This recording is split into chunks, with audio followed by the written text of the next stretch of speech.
सबसे पहली जो ज़ात है या सबसे पहली जो जिस चीज़ के लिए हम काम करते हैं वो है इंसानियत। हम ये नहीं देखते कि वो मुस्लिम है, वो हिंदू है, वो क्रिश्चियन है, वो ईसाई है या कोई किसी भी दूसरे मज़हब से ताल्लुक़ है। हम ये देखते हैं कि अगर वो इंसान है, उसे भूख लगी है या वो इस सिचुएशन में किसी प्रॉब्लम में है, तो उसकी प्रॉब्लम को सॉल्व करना वो सबसे पहली प्रायोरिटी होती है। रही बात दी एजुकेशन संस्था की, मैं बहुत ही मशकूर हूँ हमारे मेंबर्स का, हमारे बोर्ड ऑफ डायरेक्टर्स का, दी एजुकेशन संस्था के, कि बिल्कुल इसमें कोई शक नहीं है मुश्किलात हमें बिल्कुल आई। हमें अपनी टीम को एक्सपोज करना इस कोरोना वायरस में, जहाँ एक डर लगा रहता है कि अल्लाह ना करे किसी को ये बीमारी हो जाए तो ऑब्वियसली उसे क्वारंटाइन होना पड़ता है 14 डेज़ के लिए। तो एक सिचुएशन वाकई काफ़ी क्रिटिकल थी। लेकिन जहाँ जज्बा होता है, जहाँ जज्बा एक खिदमत होता है इंसानियत का, वहाँ पे मुश्किलें बहुत पीछे रह जाती हैं और इन्हीं मुश्किलों में अपॉर्चुनिटीज़ निकलती हैं।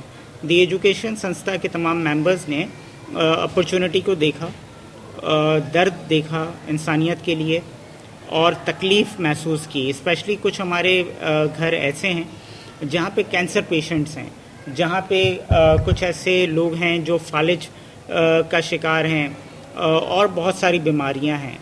हमारे मेजॉरिटी, हमारी ना सिर्फ कम्युनिटी बल्कि जो दूसरा तबका है वो लोअर मिडिल क्लास से भी नीचे तबका है, यानी बिल्कुल हमारी जो एक मेजॉरिटी आवाम है वो अगर सुबह का खाना खाती है तो शायद रात के खाने के लिए उसे दोबारा 12-18 घंटे अर्निंग करनी पड़ती है। हमारे यहाँ सिर्फ एक इशू नहीं है कि राशन, हमारे यहाँ दूसरे बहुत सारे इश्यूज़ हैं। लोगों की दवाइयाँ, लोगों के ट्रीटमेंट्स, बहुत सारी हॉस्पिटल्स में ओपीडी बंद हो गई है। ओपीडी बंद होने की वजह से बहुत सारे ऐसे पेशेंट्स हैं जो घर पे ट्रीट हो रहे हैं। तो दी एजुकेशन संस्था ने ना सिर्फ राशन पहुँचाया लोगों को, बल्कि मेडिकल ट्रीटमेंट्स, बहुत सारे लोगों को एम्बुलेंस अरेंज करके दी, बहुत सारे लोगों को मेडिसिन पहुँचाई। कुछ हमारे पेशेंट्स इस तरह के हैं जिनको इंसुलिन की ज़रूरत। दी एजुकेशन संस्था ने ना सिर्फ राशन लोगों को डोर टू डोर पहुंचाया, बल्कि इस पूरे लॉकडाउन में जहां हॉस्पिटल्स की ओपीडीज बंद थी, लोगों को इमरजेंसी रिक्वायरमेंट थी मेडिसिन वगैरह की, तो हमने जिस तरीके से कोई इंसुलिन के पेशेंट थे उनको इंसुलिन पहुंचाई। कुछ बुज़ुर्ग पेशेंट थे जिनको इनहेलर्स चाहिए थे या जिनको नेबुलाइजर्स वगैरह चाहिए थे, तो उनको भी हमने ये सर्विसेज पहुंचाई।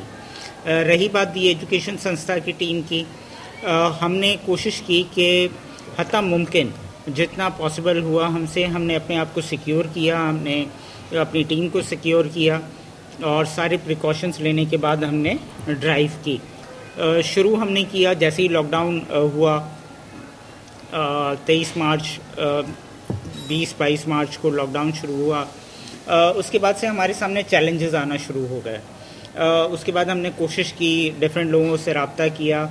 हमने अपनी पहली ड्राइव जो है वो 30 मार्च को की हमदर्द हाथ के साथ। उसके बाद हमने अपनी सेकंड ड्राइव ऑरेंज ट्री के साथ की।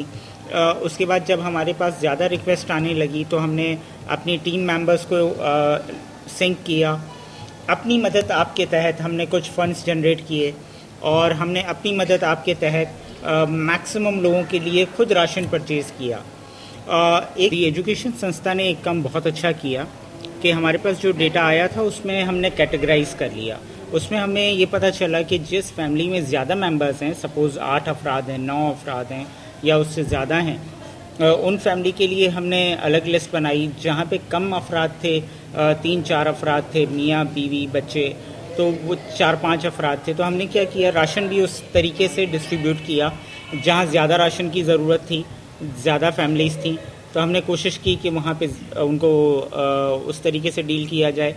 जहाँ पे छोटी फैमिली थी उनको हमने छोटे पैकेट्स डिलीवर किए ताकि एक बैलेंस क्रिएट कर सकें। दूसरा ये कि हमारे पास रिक्वेस्ट बहुत ज़्यादा आ गई थी। जब लोगों को पता चला कि इस तरह का काम हो रहा है तो हर बंदे ने अप्लाई करना शुरू कर दिया।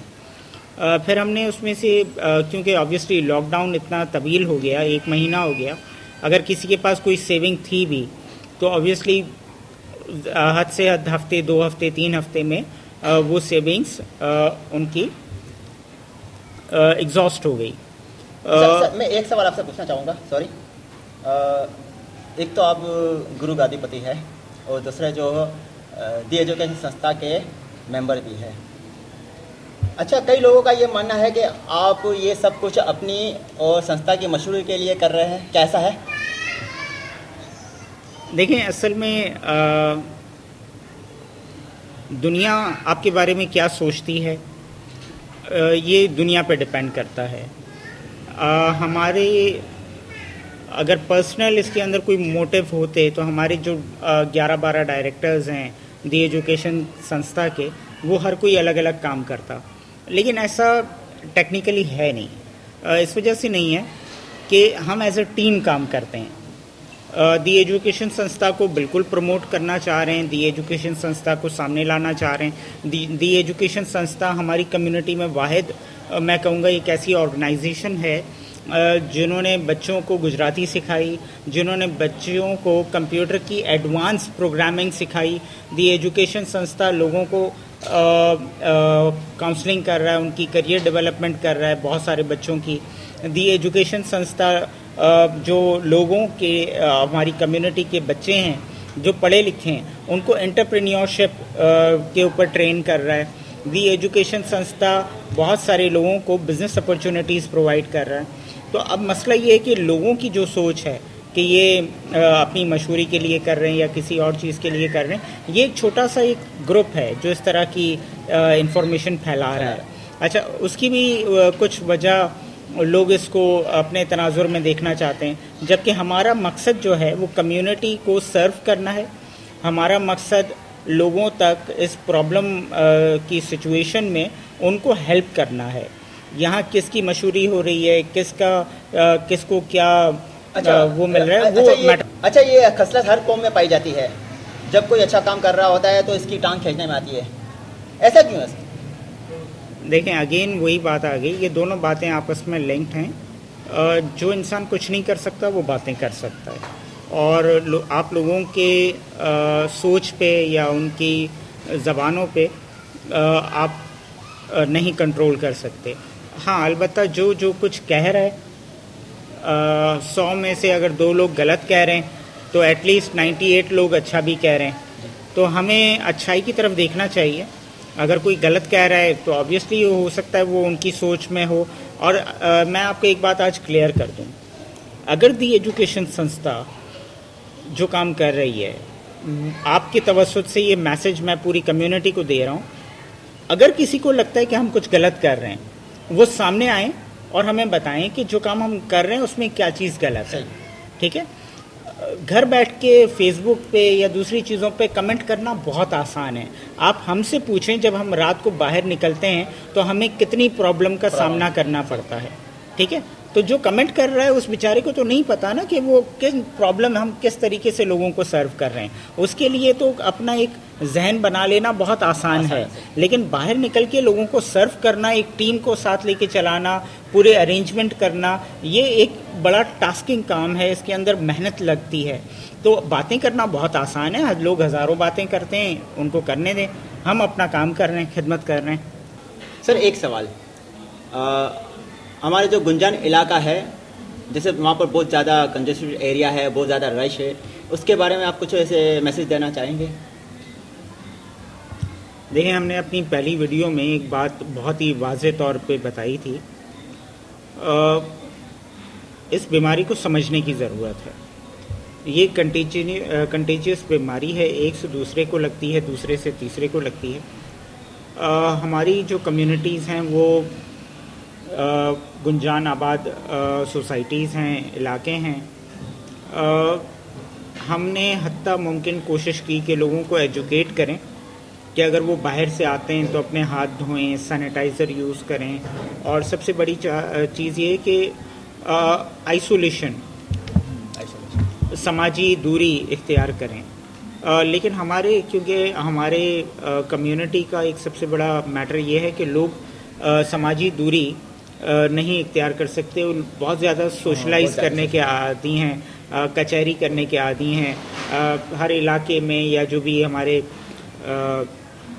कम्युनिटी के जो भी कंपाउंड्स वगैरह हैं वहाँ पे 4-6 लोग आपको हमेशा बैठ के कचहरी करते हुए मिलेंगे। तो ये हमारी कुछ हैबिट्स हैं, हमारा बिहेवियर ऐसा है कि हम किसी चीज़ को सीरियस नहीं लेते। लेकिन अभी तक हज़ारों अफराद अपनी जान इस चीज़ में गंवा चुके हैं। हमें समझने की ज़रूरत है इस बीमारी को।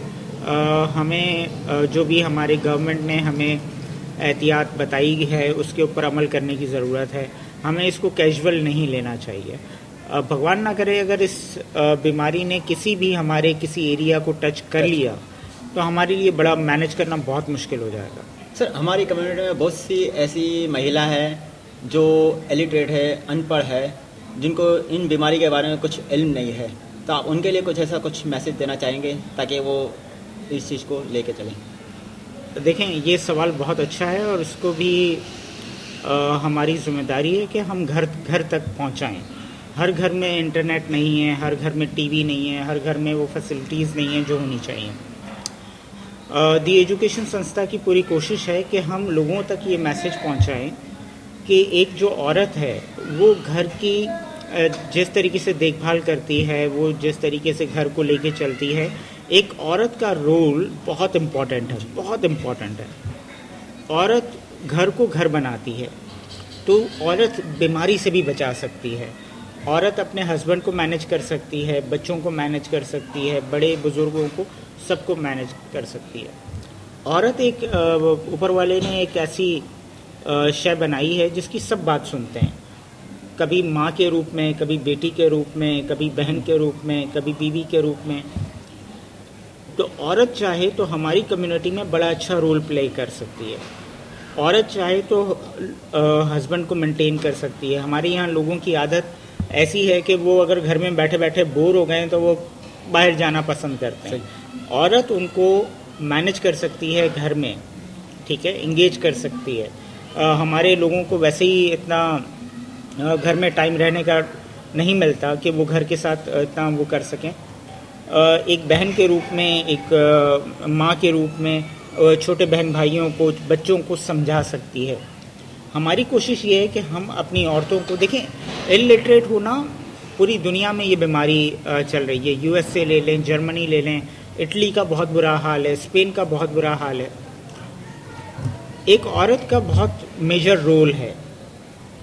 अगर घरों में हम औरत तक या औरतों तक ये मैसेज पहुंचा सकें कि अपने घर को इस बीमारी से आप तभी बचा सकते हैं कि जब आपके लोग इस समाजी दूरी का सही उपयोग करें। ठीक है, बाहर जाने से बचें, गैदरिंग से बचें, जो बाहर से लोग आ रहे हैं। अच्छा, मसला ये है कि आपको दिन में एक आध मरतबा तो बाहर जाना ही जाना है। आपने सौदा लेना है, राशन लेना है, सब्जी लेनी है, और लेकिन उसके लिए भी आप एहतियात करें। मास्क पहने, ग्लव्स पहने, बाहर जाएं तो एहतियात करें और लोगों से दूरी बना के रखें। तो इस तरीके से हम ये मैसेज घर घर तक पहुंचाने की कोशिश कर रहे हैं। हमारे व्हाट्सएप ग्रुप के द्वारा, हमारे जो दूसरे मीडियम्स हैं, उनसे हम कोशिश कर रहे हैं कि लोगों को घरों तक ये मैसेज पहुंचाएं। हमारी माएँ बहनें जब ये चीज़ समझ जाएंगी कि ये बीमारी जो है वो एक दूसरे से फैलती है, ऐसा भी नहीं है कि सिर्फ टच करने से, वो किसी जगह पर जरासीम रह सकता है, वो वायरस रह सकता है, और ये बड़ों को, बुज़ुर्गों को जल्दी इफ़ेक्ट करता है। जिन्हें ऑलरेडी कुछ बीमारियां हैं उनको जल्दी इफ़ेक्ट करता है। तो हमारी कोशिश यही है कि हम अपने कम्युनिटीज़ के अंदर, हमारे जो भी इलाके हैं, वहाँ जाके उनको ये मैसेज पहुँचाएँ कि देखें, आपने सिक्योर होना है, आपने बचना है इन चीज़ों से।